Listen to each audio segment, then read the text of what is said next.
Hey, I made a video earlier today that went out on different channels about purposeful communication. And I got some really touching messages back from people who were saying, great, I'm going home to my parents. These were messages from younger people, like millennials. I'm going home to my parents where all of this becomes most difficult. Like my parents is where relating becomes the most problematic.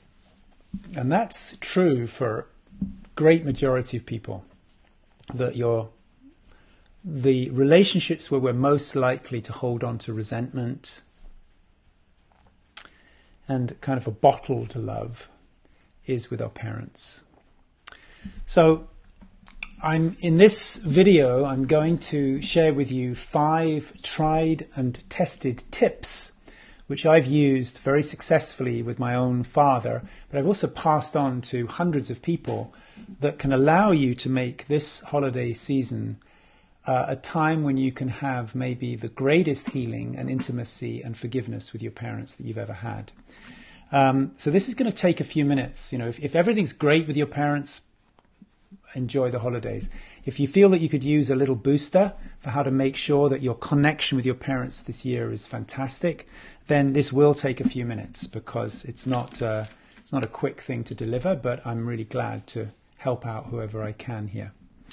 So there's a few caveats or a few kind of overarching comments I want to cover first. First of all, I am primarily a coach for entrepreneurs. So I'm not a psychotherapist, a psychologist. I don't primarily deal with childhood conditioning or even relationships so much. I coach people. This book, Radical Brilliance, which is, I hit it right there. This book, Radical Brilliance, is actually about how to make the greatest contribution to the world. And I work particularly with young millennials to help them do that. Or with millennials who are young, I should say. So then the question comes, well, why are you interested even in relationship with parents? And I'll tell you why. It's a very specific thing that I'd like to get out of the way before we continue. If you are an entrepreneur, or you're in business, or you're engaged in activity, primarily motivated for profit, or even just fame, or growing a company, and that's it, you don't have to worry very much about the rest of your life. You can have terrible marriage, terrible relationships, estranged children. You can have a terrible relationship with your body. You can be addicted in various ways and still make a killing in business. But if your work in the world is actually primarily motivated by wanting to make a difference, by wanting to be a vehicle for evolution, then everything becomes relevant, everything. Your degree of completion and forgiveness with your parents will dramatically affect the openness of that channel to be of service. The quality of your marriage, your sexuality, your health, your relationship with your children, how much your children feel loved, all of these things are absolutely germane, acutely germane and relevant to your ability to make a difference in the world. Whole people can be of service and spread wholeness.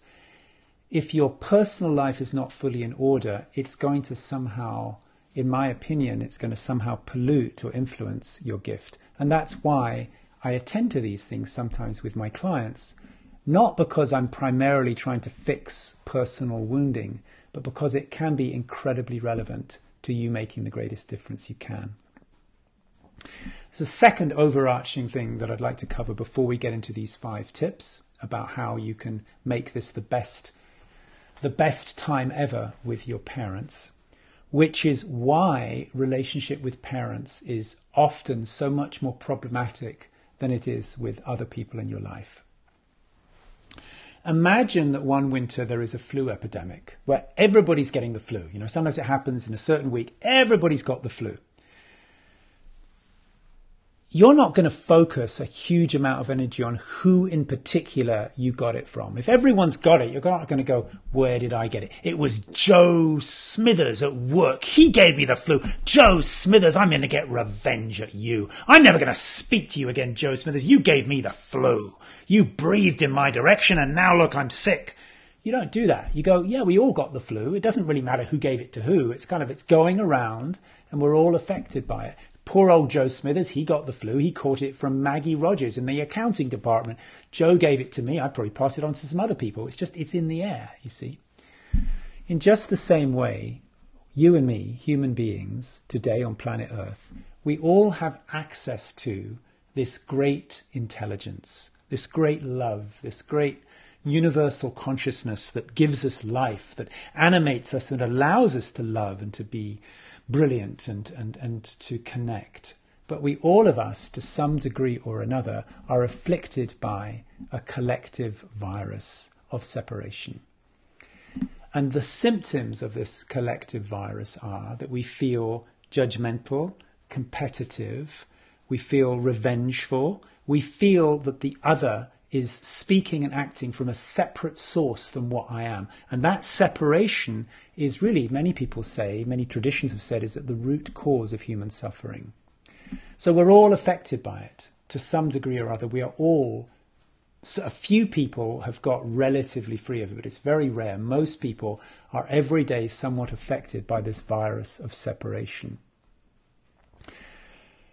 And it was through your parents when you were very little that this virus was primarily passed on to you, because we get affected by it in the first few years of life, and those are the primary people you're relating to. You might have got affected by it a little bit also from priests or school teachers, from other family members, but it's mainly mum and dad who had the power to infect you with the virus that they themselves were affected with. And consequently, we feel more resentful to our parents than we often do to other people, even though they may not have been any more affected by the virus of not love than anybody else. It's just that's where we were most affected. And that's why often going home for the holidays brings up deeply held feelings of pain more than a high school reunion might. So that's why it's, in my experience, why it's a difficult thing. And I'm not speaking to you just theoretically or in a vacuum. I had a mum and a dad, and they're both dead now. And I had every possible reason you can imagine to feel resentful and to feel like it was appropriate to defend myself and cut off from them. It was a very, very rocky thing. I was an only child, and bless their hearts, neither of them were very well prepared to be parents. I won't go into the details, but it was, it was not that long after the Second World War. They were both highly traumatized people, and I got all that. With my mother, she died when I was 26. She died of cancer. And I went home. I was living in America already, in California, and I went home to England for the funeral. And I can remember standing beside the coffin. I actually saw her dead body. I saw the body outside the coffin.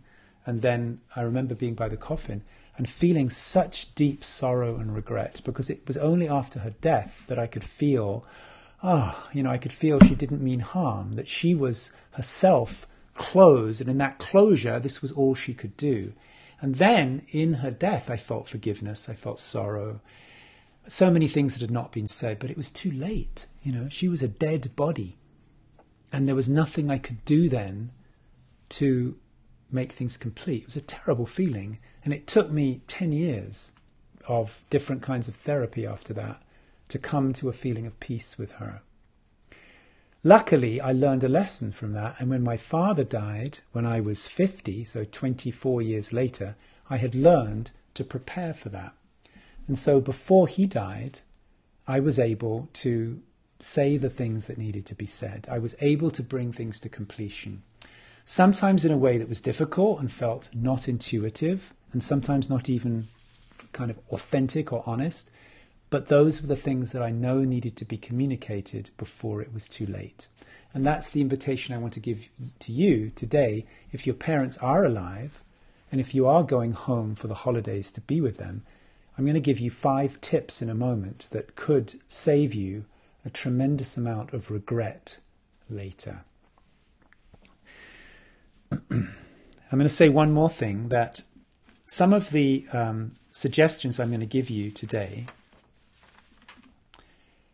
may cause you to feel, well, that's not honest, that's not authentic, right? To feel, well, really, I've got all this resentment, and it's not authentic to express other than the resentment, because this is what's true for me. And I'm not advocating that you should be dishonest or lie to anybody.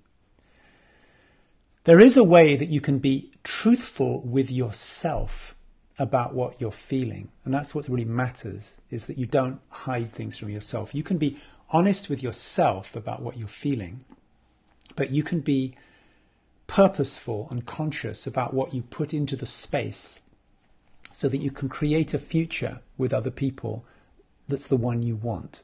You don't necessarily have to vent and voice every hurtful feeling to other people, every hurt feeling to other people, in order to be free.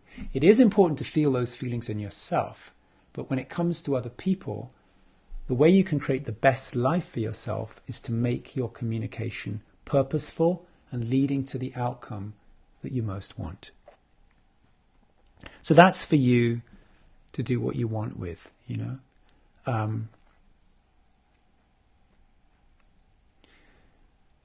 I've tried both. I've experimented with, deep, raw honesty and being vulnerable and what that does. And I've also experimented with feeling those things, sometimes with the help of a therapist or a close friend, but then being deliberate and awake and sober in what I create with other people. These things are not necessarily to let anyone off the hook or to be fake. They are so that you can restore health to a relationship where it may have diminished through no one's bad intent. So here they come now. These are 5 things that you can do this holidays, or you can experiment with and see what is the result. Some of them may be a surprise to you. Okay, here's number 1. If you're going home for the holidays with mum and dad, then my first suggestion is find some way, any way, to ask each of them in their own way for advice and guidance.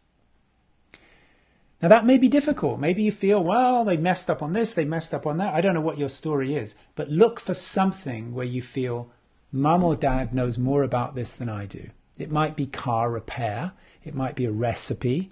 It might be ballroom dancing. I don't know, but look for something that you want to know more about and they know more about, and ask for advice and guidance. This can be incredibly healing, especially if there were transgressions of integrity and transgressions of caring in the relationship when you were growing up. If you ask them for advice and guidance, it allows them to forgive themselves, and it gives them an opportunity to give you something in a fresh way, which is what actually most parents are longing for, is a way to make it okay if it was not completely okay earlier on. So particularly, for example, if your dad left, or even if your mother left, it's more commonly the dad. If you get together with your dad and he left when you were younger, try asking dad for help or advice. Could you advise me on this? Could you shine your wisdom on this? It gives dad an opportunity to forgive himself and to give to you in a fresh way. That's number 1. Ask for advice or guidance. Number 2, which again may seem surprising and counterintuitive, is see if you can find a way with mother or father or both to ask for their blessing on something. My father died in 2007, in the year that I turned 50, and I went back to see him a couple of years earlier, maybe 2 or 3 years earlier, with the, what's it called, the galleys. That's before a book is published, you get the galleys of this book. It's a long book. And I oftentimes I felt resentful to my father. He was overly intellectual. He didn't, I don't know, I had all kinds of judgments and resentment, left over. But I gave him the galleys and I said, Daddy, I would love for your blessing on this book. And I also said, I'd love for your advice. So I did both, advice and blessing. I said, I would love for your... And he was confused. He said, what do you mean blessing? I don't understand. I said, well, I'd love for you to look at this and I would love, for it to have your hand of blessing on it. He didn't really understand what I meant, but I could see that it ignited some possibility in him of restoring dignity to our relationship. And so I was there for a few days, and he actually read the whole book. This book is like almost 500 pages, close to 500 pages. He read the whole book. He had a list of ideas of how it could be better, some of which were very useful. But what's most important, he said, I asked him again then, so would you please give your blessing? And he said, well, I don't know what you mean. I said, yeah, put your hand on the book and give it your blessing. He said, I give you my blessing. He felt a little awkward, but it was actually an incredibly important moment that I was coming back to him and submitting myself to him as the father who could bless the fruits of the son. Symbolic thing, but it restores the relationship to health, however much ill health there has been.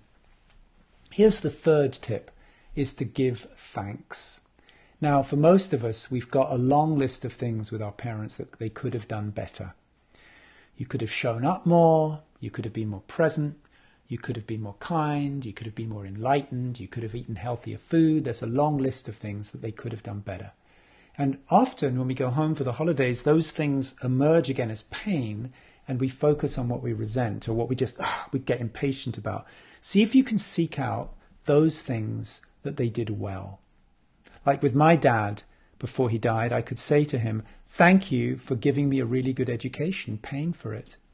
Thank you for surrounding me with books and brilliant people so that I could develop my mind. Thank you for taking me to Italy on holiday. And when I actually stopped and thanked him for these things that he had done well, he knew there were so many ways he had not shown up. It was like, it reminded him that there are good things, and it was incredibly healing, and to him, but to both of us, to focus on where I could be grateful to him.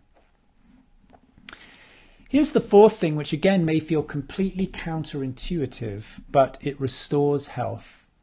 If you have the feeling that your mother or your father caused you pain, caused you trouble, made life difficult for you, here's again counterintuitive, but it really helps, is when you go home this holidays, you ask your parents for their forgiveness by saying, you could even do it with a laugh, I remember when I was growing up, and I used to stay out really late, and I know that worried you, and I'm sorry for having been a source of worry to you.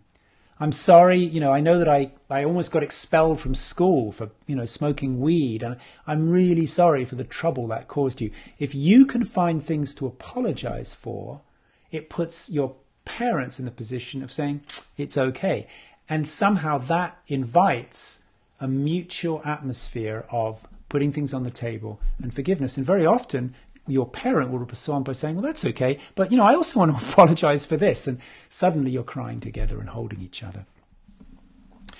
Lastly, most of us, but just because of DNA and not only conditioning, which is, there's this thing about, what do they call about it? Environment and, I forget there are these words for the relationship between environment and genetics. I'm sure somebody will remind me in the comments of these words they talk about. So whether the conditioning you got was through the example they set to you, or whether the conditioning you got was through genetic qualities, there are things that you probably don't like in yourself that remind you of your mother or father. So when you go home and you see mum and dad being angry, being judgmental, being narcissistic, it reminds you of those qualities in yourself, and then you get a kind of So the trick there is to actually, again, consciously seek out qualities in mum and dad that you actually appreciate. And you go, wow, those are really good qualities. And lucky me, I've inherited some of those qualities myself. Now, the ratio could possibly be 9 unpleasant qualities to 1 that you like. But seek out the one and then appreciate your mother or your father for that quality. Like I could say to my father, I really appreciate that you were so prolific and you wrote 23 books in your lifetime. And that's rubbed off on me. I really appreciate how witty you are and how clever your wit is. Well, sometimes cruel, but let's not focus on that part. I really appreciate how you make people laugh. That's rubbed off on me. So if you can single out the qualities that you really do appreciate about your parents and that you're grateful to have inherited, that again will restore health to the relationship. The reason I'm making these 5 suggestions to you is simply that you're investing now in a feeling of completion and wholeness and love for later, when inevitably one and both of your parents will die. And when that time comes that you're standing over an inert body or a coffin, having taken these steps to be complete will make all the difference to either a future you can feel whole about or a future that it's too late at that point to repair. I hope this is helpful. I don't know how many people will have got to the end of 20 minutes here, but I hope it's helpful.